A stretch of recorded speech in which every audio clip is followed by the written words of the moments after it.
Food idli or dosa? Dosa. Dosa or parotta? Dosa. Dosa or pasta? Dosa. Dosa or puttu? Dosa.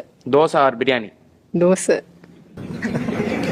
Dosa biryani. Dosa ரொம்ப பிடிக்கும். Combination dosa with?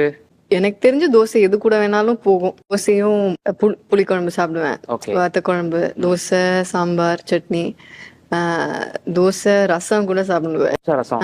இது என்ன சாமி விக்ரம் சார் மாதிரி இருக்கே. இதான் அது மாதிரி. Okay okay okay okay. இல்லைன்னா நான் பேசுறேன்.